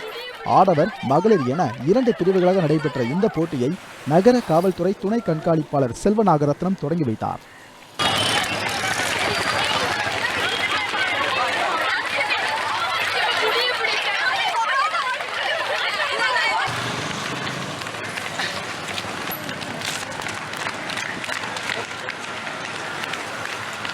தூத்துக்குடி வஉசி கல்லூரியில் இருந்து முத்துநகர் கடற்கரை வரை 4 கிலோமீட்டர் நடைபெற்ற போட்டியில் தூத்துக்குடி புனித லசால் பள்ளியைச் சேர்ந்த மாணவன் அஜித்குமார் முதல் பரிசை தட்டிச் சென்றார். இதைத் தொடர்ந்து மகளிருக்கு நடைபெற்ற போட்டியில் தஸ்னேவிஸ் பள்ளியைச் சேர்ந்த மாணவி அஜிதா முதல் பரிசை பெற்றார். பொதுமக்களுக்கு விழிப்புணர்வை ஏற்படுத்தும் வகையில் நடைபெற்ற இந்த மாரத்தான் போட்டியில் கலந்து கொண்டுள்ளது உற்சாகமாக இருப்பதாக மாணவன் அசோக் தெரிவித்தார். இப்படியில் நிறைய தொழிற்சாலைகள் இருக்கிறதுனால அதிலிருந்து வர காற்று இந்த மாதிரி தேவையில்லாத இதனால் இங்கே உள்ள இந்த டிஸ்ட்ரிக்டில் நிறைய பேர் கேன்சர் நோய் நிறைய பேர் அஃபெக்ட் ஆகியிருக்காங்க. அதுக்கு விழிப்புணர்வு ஏற்படுத்துகிற வகையில் ரொட்டேட்டரி கிளப் ஆஃப் தூத்துக்குடி எல்லாம் சேர்ந்து ஒரு மாரத்தான் இங்கேருந்து பீச் ரோடு வரைக்கும் ஓடுறோம். இதில் எல்லா ஸ்கூல் பசங்க எல்லாரும் பொதுமக்களுக்கு எல்லாத்துக்குமே விழிப்புணர்வு ஏற்படுத்துகிற வகையில் இது நடத்துகிறோம். இந்த கேன்சர் விரைவிலே கண்டுபிடிக்கப்பட்டால் அது நிச்சயமாக முற்றிலும் குணப்படுத்தக்கூடிய ஒரு வியாதியாக இருக்கும். அதை மக்களுக்கு உணர்த்தும் வகையிலே அதற்குள்ள அறிகுறிகளை மக்களுக்கு பிட் நோட்டீஸ் மூலமாக விநியோகித்து கேன்சரை ஏர்லி டிடெக்ஷன் பண்ணுவதற்காகவே இந்த மராத்தான் என்ற அவேர்னஸ் புரோகிராம் நடத்தப்படுகிறது. முடிவில் வெற்றி பெற்ற மாணவ மாணவிகளுக்கு பரிசுகள் வழங்கப்பட்டன. உலக தடகள சாம்பியன்ஷிப் தடகள தொடருக்கான இந்திய அணியில் கேரளாவைச் சேர்ந்த வீராங்கனை சித்ராவை சேர்க்க வேண்டும் என அம்மாநில உயர்நீதிமன்றம் உத்தரவிட்டுள்ளது. மாதம் உலக சாம்பியன்ஷிப் தடகள போட்டிகள் நடைபெறவுள்ளது. இந்த தொடரில் கலந்து கொள்ள வேண்டுமென்றால் வீரர்கள், வீராங்கனைகள் உள்நாட்டில் நடைபெறும் போட்டியில் திறமையை வெளிப்படுத்த வேண்டும். சமீபத்தில் ஒடிசா மாநிலம் புவனேஸ்வரில் ஆசிய தடகள போட்டி நடைபெற்றது. இதில் கேரளாவைச் சேர்ந்த PU சித்ரா 1500 மீட்டர் ஓட்டப்பந்தயத்தில் தங்கப்பதக்கம் வென்றார். ஆனால் இந்திய தடகள சம்மேளனம் சித்ராவை உலக தடகள சாம்பியன்ஷிப் தொடருக்கான இந்திய அணியில் சேர்க்கவில்லை. ஆசிய சாம்பியன்ஷிப் தொடரில் தங்கப்பதக்கம் வென்ற தனக்கு இடம் கிடைக்காததால் சித்ரா மனவேதனை அடைந்தார். இதனால் கேரள மாநில உயர்நீதிமன்றத்தில் சித்ரா வழக்கு தொடர்ந்தார். அப்போது சித்ராவை உலக தடகள சாம்பியன்ஷிப் தொடரில் பங்கேற்பதற்கான அனைத்து ஏற்பாடுகளையும் செய்ய வேண்டுமென நீதிபதிகள் இடைக்கால உத்தரவு பிறப்பித்தனர். அத்துடன் உலக சாம்பியன்ஷிப் தொடருக்கான வீரர் வீராங்கனைகள் தேர்வு முறை வெளிப்படையாக இல்லை என்றும் தகுதியான வீரர் வீராங்கனைகள் புறக்கணிக்கப்படுவதாக தோன்றுகிறது என்றும் நீதிபதிகள் தெரிவித்தனர். மேலும் சித்ராவை சேர்க்காததற்கான காரணத்தை தெரிவிக்க வேண்டும் என்றும் வழக்கின் மீதான விசாரணை வரும் திங்கட்கிழமை நடைபெறும் என்றும் நீதிபதி கூறினார். சர்வதேச சாம்பியன்ஸ் கோப்பை கால்பந்து தொடரில் பார்சிலோனா ரியல் மேட்ரிட் அணிகள் 35 ஆண்டுகளுக்கு பிறகு அந்நிய மண்ணில் மோத உள்ளன. சர்வதேச சாம்பியன்ஸ் கோப்பை கால்பந்து தொடரானது சீனா, சிங்கப்பூர், அமெரிக்கா ஆகிய இடங்களில் நடைபெற்று வருகிறது. மொத்தம் 15 அணிகள் பங்கேற்றுள்ள இந்த தொடரில் ரியல் மேட்ரிட், பார்சிலோனா அணிகள் அமெரிக்காவின் மியாமி நகரில் உள்ள மைதானத்தில் நாளை மோத உள்ளன. இரு அணிகளும் அந்நிய மண்ணில் சுமார் 35 ஆண்டுகளுக்கு பிறகு தற்போது முதன்முறையாக மோத உள்ளன. ஸ்பெயினின் லா லீகா கால்பந்தாட்ட தொடரின் முக்கிய அணிகளான இந்த இரண்டு அணிகளும் மோதும் ஆட்டம் ரசிகர்களிடையே மிகப்பெரிய எதிர்பார்ப்பை ஏற்படுத்தியுள்ளது. தமிழகத்தில் ஒரு சில இடங்களில் லேசான மழை பெய்ய வாய்ப்புள்ளதாக வானிலை ஆய்வு மையம் தெரிவித்துள்ளது. சென்னையை பொறுத்தவரை மாலை அல்லது இரவு நேரங்களில் மிதமான மழை பெய்யும் எனவும் வானிலை ஆய்வு மையம் அறிவித்துள்ளது. மேற்கு திசையில் காற்றில் ஏற்பட்டுள்ள வேறுபாடு மற்றும் வெப்ப சலனம் காரணமாக கடந்த 24 மணி நேரத்தில் தமிழகத்தில் மழை பெய்துள்ளதாக சென்னை வானிலை ஆய்வு மையம் தெரிவித்துள்ளது. செய்தியாளர்களிடம் பேசிய வானிலை ஆய்வு மைய இயக்குநர் பாலச்சந்திரன், அடுத்த 24 மணி நேரத்தை பொறுத்தவரை வட தமிழகத்தில் ஒரு சில இடங்களில் லேசான மழையும், தென் மாவட்டங்களில் ஓரிரு இடங்களில் இடியுடன் கூடிய மழை பெய்ய வாய்ப்புள்ளதாக குறிப்பிட்டார். மேற்கு திசை காற்றில் ஏற்பட்டுள்ள வேக மாறுபாடு மற்றும் வெப்பசலனத்தின் காரணமாக கடந்த 24 மணி நேரத்தில் தமிழகத்தில் ஒரு சில இடங்களில் மழை பெய்துள்ளது. காஞ்சிபுரம் மற்றும் செங்கல்பட்டில் 8 சென்டிமீட்டர் மழை பதிவாகியுள்ளது. அடுத்து வரும் 24 மணி நேரத்தை பொறுத்தவரையில் வட தமிழகத்தில் ஒரு சில இடங்களிலும், தென் தமிழகத்தில் ஓரிரு இடங்களிலும் மழை அல்லது இடியுடன் கூடிய மழை பெய்யக்கூடும். சென்னை நகரை பொறுத்தவரையில் நகரின் சில பகுதிகளில் மிதமான மழைக்கு வாய்ப்பு உள்ளது. தென்மேற்கு பருவமழையை பொறுத்தவரையில் கடந்த ஜூன் 1 முதல் ஜூலை 29 வரையிலான காலகட்டத்தில் தமிழகம் மற்றும் புதுவையில் பதிவான மழையின் அளவு 8 சென்டிமீட்டர். இந்த காலகட்டத்தின் இயல்பான அளவு 12 சென்டிமீட்டர். பதிவான மழையின் அளவு 28% இயல்பை விட குறைவாகும். சென்னையை பொறுத்தவரை நகரின் ஒரு சில இடங்களில் மாலை அல்லது இரவு நேரங்களில் ஒரு சில இடங்களில் மிதமான மழை பெய்யும் என எதிர்பார்க்கப்படுவதாகவும் அவர் தெரிவித்தார். தென்மேற்கு பருவமழையை பொறுத்தவரை ஜூன் 1 இருந்து ஜூன் 29 வரையிலான காலகட்டத்தில் 8 சென்டிமீட்டர் மழை பெய்துள்ளதாக வானிலை ஆய்வு மையம் குறிப்பிட்டுள்ளது. இயல்பை விட 28% மழை குறைவாக பெய்துள்ளது என்றும் வானிலை ஆய்வு மையம் தெரிவித்துள்ளது. அதிகபட்சமாக காஞ்சிபுரம் மற்றும் செங்கல்பட்டில் 8 சென்டிமீட்டர் மழை பெய்து உள்ளதாக வானிலை ஆய்வு மையம் தெரிவித்துள்ளது.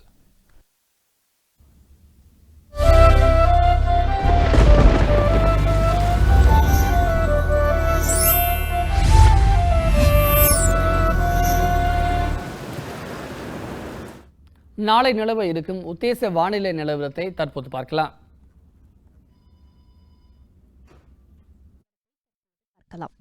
தமிழ்நாட்டில் சென்னையில் அதிகம் 34, குறைவு 28.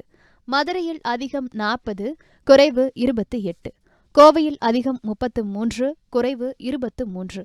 திருச்சியில் அதிகம் 40, குறைவு 28. சேலத்தில் அதிகம் 37, குறைவு 26. நெல்லையில் அதிகம் 39, குறைவு 28. ஊட்டியில் அதிகம் 19, குறைவு 12. புதுச்சேரியில் அதிகம் 37, குறைவு 28. கன்னியாகுமரியில் அதிகம் 32, குறைவு 26. நாகர்கோவிலில் அதிகம் 33, குறைவு 26. இந்திய அளவில் டெல்லியில் அதிகம் 33, குறைவு 27. மும்பையில் அதிகம் 29, குறைவு 26. கொல்கத்தாவில் அதிகம் 33, குறைவு 27. பெங்களூருவில் அதிகம் 30, குறைவு 21. திருவனந்தபுரத்தில் அதிகம் 31, குறைவு 25. உலக அளவில் கொழும்புவில் அதிகம் 30, குறைவு 26. பெய்ஜிங்கில் அதிகம் 29, குறைவு 18. சிங்கப்பூரில் அதிகம் 31, குறைவு 27. சிட்னியில் அதிகம் 20, குறைவு 13. பாரிஸில் அதிகம் 27, குறைவு 18. லண்டனில் அதிகம் 22, குறைவு 15. துபாயில் அதிகம் 43, குறைவு 32. இன்றைய நாளின் முக்கிய நிகழ்வுகளை உங்கள் முன் வைத்த ஒரு மணியில் இந்த நாள் நிறைவு பெறுகிறது. நடுநிலையான செய்திகளை முழுமையாக அறிந்து கொள்ள பயணிப்போம் காவிரி நியூஸ் தொலைக்காட்சியுடன். புதிய செய்திகளை அறிந்து கொள்ள kavirnews.tv என்ற இணையதளத்தை பார்க்கவும். வணக்கம்.